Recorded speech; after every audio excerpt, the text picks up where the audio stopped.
Sue Smith sitting in for Elias Makos today and for the rest of the week. And here's what you need to know. Doug Ford is currently live on CNN talking about the G7.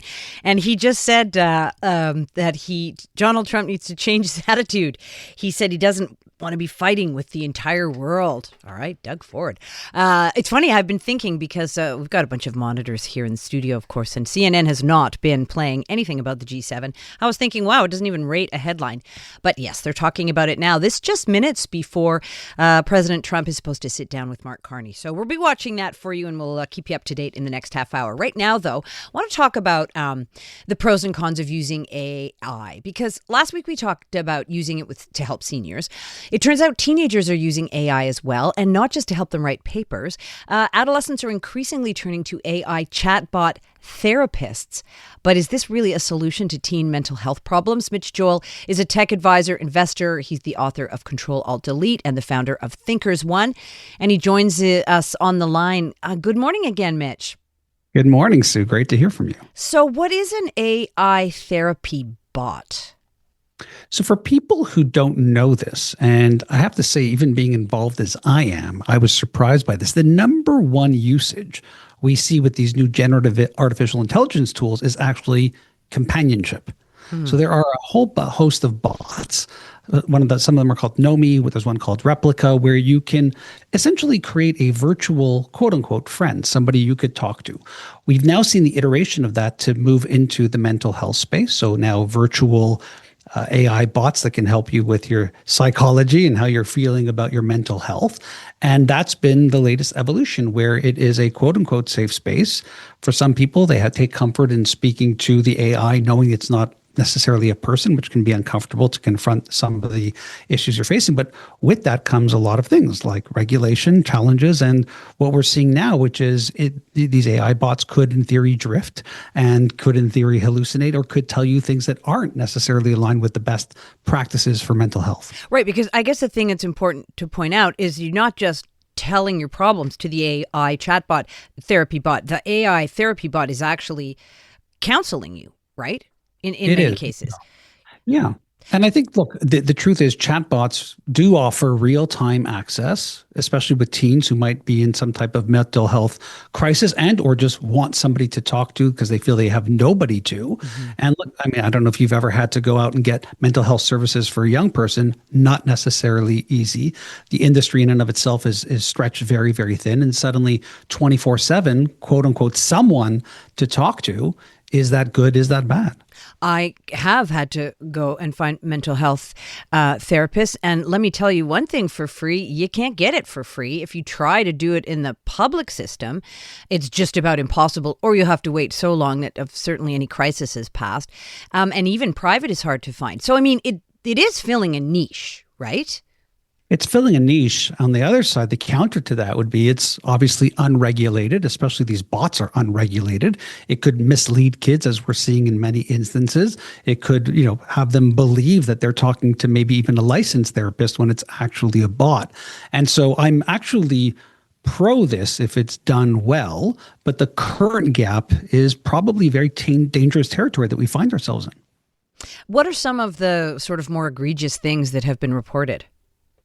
Right. And so you have these apps in certain instances. Now, again, this is based off of a couple of articles, one primarily in Time magazine, where you had a doctor, an actual therapist, go in and pretend that they were a teenager. Now, there is some caveats to this. Caveat one would be all of these bots and apps that were then approached after said, look, we're very explicit about it being 18 plus. And so it's kind of, you have to take everything with some type of grain of salt. But in theory, what was happening with this doctor, and provided screenshots, is it was telling people that, life may be better off without your friends or family. It was giving very terrible advice. I wouldn't say leaning towards having the young person or encouraging them to commit suicide. Like we didn't see that, but instances that were pretty nasty. And again, this doctor was trying to quote unquote trick it and work around certain words. Anytime it would mention things like suicide, the bot would come back and tell the person, get professional help. And so the doctor weaved his way without saying it in so many words to create that type of outcome. And again, look, these bots are there to be empathetic. And so part of what you're seeing with that response back is the bot sending back what it thinks the actual user is asking for. Like So, your parents are horrible, yeah, and so I want to be careful with this because when I really dug into the topic, I felt that there was a bit of gray on both sides, Me but too. very worthy of a conversation. Yeah, me too. When I read it, I was like, well, he's being kind of suspect as well. But still, the point is it can be manipulated or it can, give you kind of conflicting advice. So I have a texter who I think is probably texting something that a lot of people are thinking. Tony says, we want kids and young people to reconnect with the real world, with real people, not with the artificial world. I'm confused. So, I mean, how do you counter that criticism? The mental health community has yet to come to terms with these technological advancements and how they might impact kids. We also know that these chatbots are essentially they're tools. And so you're right. We have to figure out, in a world where a teenager is more likely to trust a bot than a human, what does that say about us? And so I don't want to push the blame onto these young people who are looking for something, for anything in a moment.